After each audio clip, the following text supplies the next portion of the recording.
Alright guys, I've had a pretty late start today. I've just been inside enjoying the festivities of World Time Attack. I would normally go up. Actually, I went up once. I would go up, but I get to see so much more when I'm streaming. So it's just the option for me to just stay at home in my garage and just stream, because that's all I want to do. I just want to watch the racing, and you'd probably see a lot more of it, but I'd probably also get sunburned. And always going with a group of friends, people want to do this, people want to do that. It's just not ideal for me. So at home, tinkering on Mr. Project car. So like I said yesterday, I fixed all that, fixed the headlight and whatnot, and made it out to buy some fuses. So I'm gonna touch those up, fix them, and let's see if we've got all our headlights working as it should be. Fixed, finally. I just need to make a switch for the fog lights, just because I've jumped that to the high beam. So whenever I turn on the high beam, this will turn on. But I'm not too sure about having that as the ideal setup. So let me see what it looks like without the high beams. Maybe I could loop it. Whoops, indicators.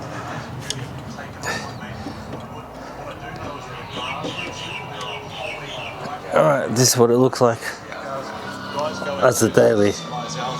How is that, guys? Run it with the yellows. I could. Alright. How's that for daily? Is it bright? They're both pretty bright. Or like this. Let me know. Thank God for Google Translate. Is that even the right way up? I've wiped down the O2 sensor. I don't know if that does anything. I'm going to put it back in, and at the same time I'm going to Google whether or not I can find a jumper harness from the Deutsch to the standard O2 sensor, because I don't really want to be doing wiring underneath the car, and I suck at it.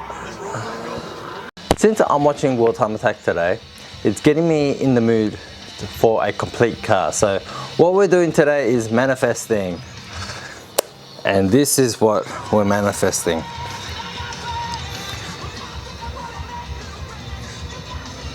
So we've got a whole lot of space there.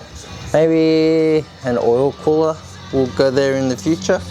But we're gonna have to shave up this part of the bumper because we are way too close. So it's affecting the fitment, so we're just gonna shave it bit by bit and see how we go. I've got the Dremel here, so wish me luck. So the more I chip away at it, the deeper I go. I'm not too sure if this is looking okay, but like you can see, once I line it up properly, it sits like that. You guys thought I mucked up. So I'm just going to keep on chipping away until there's a small enough gap between there. Or do I sit it flush against it? So the bumper will sit something like that. I think that's enough. I'll just clean up those edges actually. Yeah, I think that's enough. I'll just shape it, clean it up and make it look a little bit more nicer. The paint job on this car is not the best at this stage. Even with the stuff I painted on this is pretty bad. But maybe we can think about a color change. I don't know. I have no other colors in mind, really. Look at Garland go. From Togo Racer to World Time Attack Racer.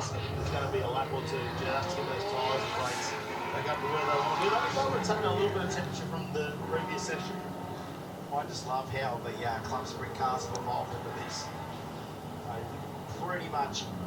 Ooh, I like his helmet visor. Except the last couple of rules about programs and so on and so forth. But nothing like a cranky boxer engine out there, I can tell you. My next door neighbour, she's a rally car driver. She's got WRXs, Liberties, you name it, next door. So she is a Subaru girl through and through. And she'd be in heaven this weekend with all of this.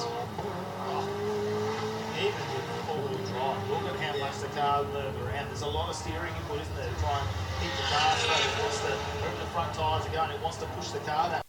So with the GDM front DC2, what I'm learning is we have to adjust the two rails. So it's just, there's the bumper support and you've got the actual bottom crash bar, whatever you want to call that. That has to be adjusted. So I'm finding out now, because before I had a massive gap on my headlight. So let's just see if this sits a little bit nicer. Third time lucky. Fourth, fifth, I'm not too sure how many times I've taken this bumper off. Just trying to get it aligned as much as possible. I don't know why I'm putting so much effort into it, but I'm trying to manifest a completed car. So once it's ready, it shouldn't be that hard to piece it back together. So just lining up these brackets and whatnot is a little bit tedious, but we're getting there and it should be quite nice. Finally, everything is gapped properly. That took way too long. But I'm happy. Everything's sorted. Check out the area that I had to trim, because I've now got the bumper sitting a little bit different. It kind of looks funny that I've trimmed that much, but oh well, my bad. I do have a spare bumper sitting right there, so we'll see how this one goes. This is Mark 1. So as I'm jacking my car down, the thing that I'm thinking about is, oh, I can't wait to scratch my lip, because this thing is going to get destroyed. But luckily I have a few spares, so if anyone wants some, let me know, because I need to clear out this stock. So maybe you guys can have a look at how pretty it is. It fits perfect. Then the issue is it doesn't have the signature bit that the genuine spoon lips have, but all in all, really good. Alright, that's how she looks on all fours. Is the intercooler obvious? Needs a wash.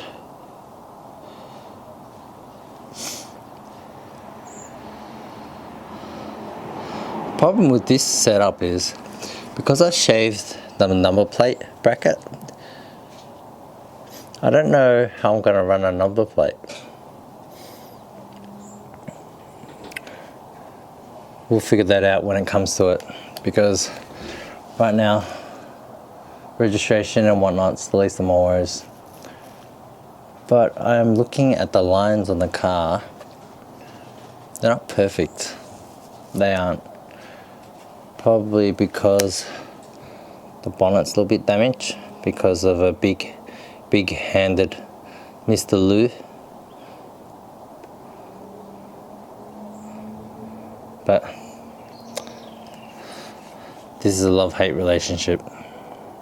Man, it must be the weather in Melbourne or something, but I'm killing it today. Wipers now work. So I had to take it apart and rewire it. No, I'm just kidding. I just had to bolt it down. I didn't even bolt it. So if you want your wipers to work, check these bolts first and make sure they're actually tied down, because there you go. All right, lesson 101 in making sure that you've got working parts. Just do the basic fundamentals first. All right, I know everyone overlooks that. It's a very important step, so make sure you guys do that. So I'll stand here so you guys can hear it. That's problem. That's a new problem. You hear it idle and then it slowly just cuts off. It just drops. Maybe that's just because of their coolant air. Maybe it's the ACB. Can you guys let me know why it suddenly drops like that? It seems like it creeps up slowly and then go boom.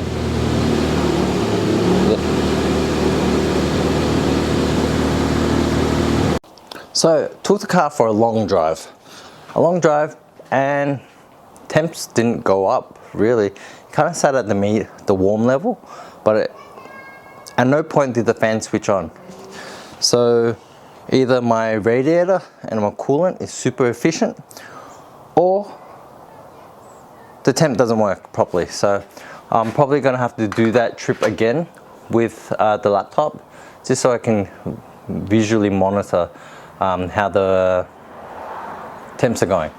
And another thing is, the car must be running relatively quite rich because, lighting's crap. The car must be running relatively quite rich because only when I got closer to home did I smell, it smelled pretty bad. So I'm not too sure if it's burning through the cat or burning through the exhaust system or whatever. But all in all, the car drives really well. Heaps of vibrations and noises and rattles. I think I have to pull apart the dash, underneath the dash, and find out what's vibrating, because for sure something is vibrating and it's making a high-pitched noise. So nothing's coming to mind at the moment, but it's something that I have to really address. So all in all, cars seems well, everything seems done. O2 sensor light is still on, so that is at 100%. I have to change the wiring or find a plug and play harness or a patch harness or something, but very fun, very fun. So just swap cameras to the DJI and I just punched myself in the face. Actually, I punched myself in the eye, square in the socket. If I don't get a black eye over the weekend, I'm weak. I got myself real good, real good. It's late at night and I decided, why not just, let's just get it over and done with and try to fix this O2 sensor. So I'm yanking on my adjustable wrench. I think it's called an adjustable wrench. I was yanking on it and it gave way and I punched myself in the eye, square in the socket. My face was so close to it. Oh man, I'm gonna feel that. Got myself good. Sorry guys, I was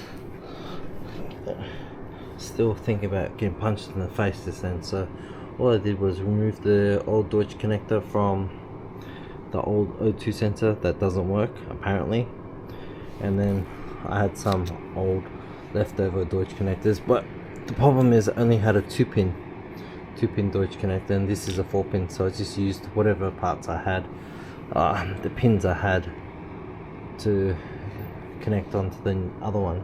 So that's it. Hopefully it's working now. I'm going to bring the car down. It's night time. I was going to take the car for a drive, a proper drive, but then realized that the permit doesn't allow for that. So, and I've been driving the car around my area, so I'm thinking if it's something that I need to do for testing wise, I think I'm just going to go for a trailer plate. You wouldn't believe what I just found.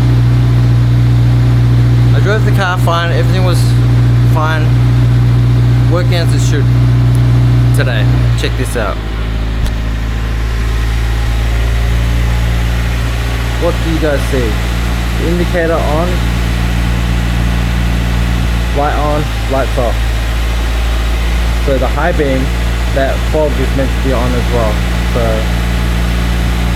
damn it. Thinking my car is messing around with me. Look at that. It just fixed itself all of a sudden. I wonder if I trigger the high beam, that's what sets it off. So, let's see what happens. Yep. high beam triggers something to happen. So I've got to look at the wiring on that side. Don't mind me, I just spent all day putting my bumper on, but you know, cars, right? Cars. At least all of it's working. I just can't be that hard to figure out. I don't think it could be. Alright, so on a better note, it seems like hard to say, I only started for a bit, but maybe the O2 sensor thing is fixed. It shouldn't be, because it would make no sense if it wasn't, because it's a new O2 sensor. So hopefully that's going to plan. I still have the other one there if need be, but we'll see how it goes. Because of all the electrical issues we're having on this car, and it makes no sense because it's connected to the OEM unit, I'm just gonna have to pull it apart. But this time, driver side's fixed. Driver side is fixed, and now we have to fix the passenger side. Friday nights. I couldn't imagine anything like that I'd rather be doing. Nothing at all. You're probably curious to know what car guys do, especially car guys in their mid-30s do at night time. So it's just past 12 o'clock. It's what we're doing. We're here just for some photos and stuff like that. So it's freezing, absolutely freezing.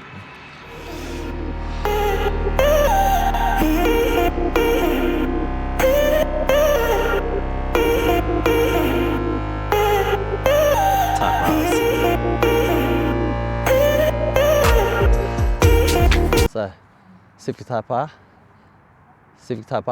Integra Type R. So, my friend's moving to Brisbane, sadly, so make the most of our time together.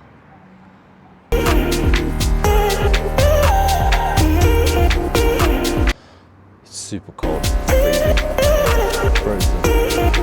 So, thank you, Sean, for the night out, hanging out.